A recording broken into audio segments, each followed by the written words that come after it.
just released an interesting kind of mini documentary on what's going on in Afghanistan and the U.S. response to it. I'm here to give you my response to a couple clips from that mini documentary. Panic, chaos, a staggering collapse. The Taliban have taken Afghanistan. Ben Solomon was in Kandahar just before that city was seized, riding with Afghan forces in full retreat. Ben is here to talk about how the country's fall happened in just weeks.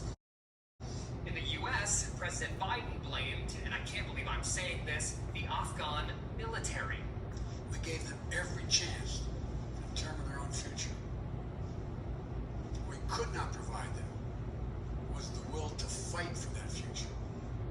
But our own Ben Solomon was just in Afghanistan and says the failure to stop the Taliban had nothing to do with a lack of will.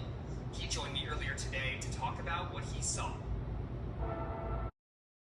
We're going to do everything we can. We were getting ready for what was going to be one of the most harrowing, hairy nights of our lives. And just when the sun was about to go down, they announced that they had come to a truce. And the military commanders up top, and the higher up in the military, had decided to stand down, have their soldiers put down their weapons, give up all of their heavy gear, their Humvees, their artillery, all of their bigger weapons. They literally just left the cars running and went to the airfield, and the Taliban agreed to give a truce and let these planes fly in and fly everyone out. So in the middle of the night, about 2 a.m., 6 carrier planes were filled with just hundreds of military soldiers each. It was just really intense scene of hundreds of people kind of packing in and trying to climb onto these. You see them now happening in Kabul, but then it's surprising to see these military units, basically like fighting for their lives to get out of there. It was a really harrowing scene. Seeing in the distance, you can see shots in the air of tracers, which were the Taliban shooting in the air and celebrating. And we can get a sense that this was a bittersweet moment, because although they didn't have to fight to lose their lives, this was how the war was kind of faring for them, which is they were losing. I think the story. Okay, so I'm just pausing to stop right there. So the person who is hosting this, he came into the introduction of what he was saying is going on in Afghanistan. He started off by, kind of questioning and kind of alluding to Biden basically being full of crap. So he was saying that Biden saying that the Afghans didn't have the will to fight was full of crap. Basically, he didn't say that, but that's what he alluded to. Now, here's my question. This guy is telling you the story of what is happening, and he says that the soldiers on the ground were ready to fight. So, in his opinion, that meant that the Afghans weren't just giving up. But then he goes on to say that the commanders and the generals over the Afghan army called them in and called off the war and called a truce and told them to put down their weapons. So, doesn't that mean that the Afghans military, even if the soldiers on the ground were willing to fight, if the commanders up top told them, no, we're not going to fight, we're calling it truce and calling it twist, or calling it a truce and calling it a quits, why does that not mean that the Afghan military essentially didn't fight? There was no fighting.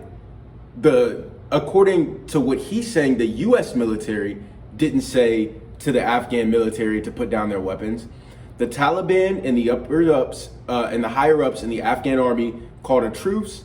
They put down their weapons and decided not to fight. It's almost like he's repeating exactly what Biden said happened.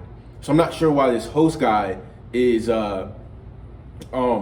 this host is saying that the Afghan military had the will to fight. They didn't fight, at least so far, according to what he's saying. So let's keep going. That people in Washington might be trying to tell is that the Afghan military forces had the resources they need. They just lacked the will to fight. From what you've seen and how it went down, what do you make of that? I think it's an oversimplification. We spent a lot of time on the front line with the fighters in Kandahar, and they were exhausted. They were outgunned, they were underfed, they were undersupplied, and they just were exhausted by it. So this idea that they didn't have the gumption, they didn't have the ability or the will to get into the fight, it's not true, and it's disrespectful of these people that were really fighting. And when the shadows started falling and these people were all handing it over. The bigger reality is the soldiers that did want to fight didn't have the support. Thousands of Taliban guys compared to just a few hundred willing soldiers. It's not a fair fight. I'm wondering what you're hearing about people on the ground that you have been in contact with who might be trying to get out. Or So he continues on to basically say that Biden's saying that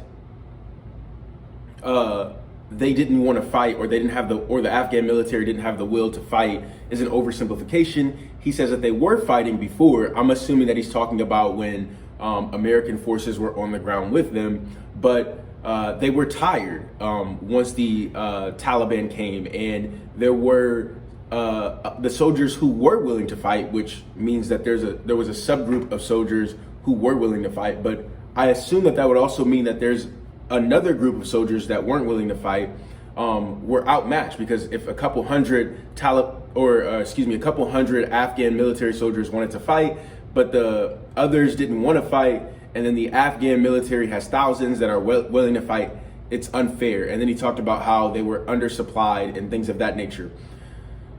This doesn't mean that what Biden said about them not being willing to fight was wrong. It doesn't mean that it was entirely wrong. He's saying that it's an oversimplification and there were a lot of factors to play into that. And I believe that that's true.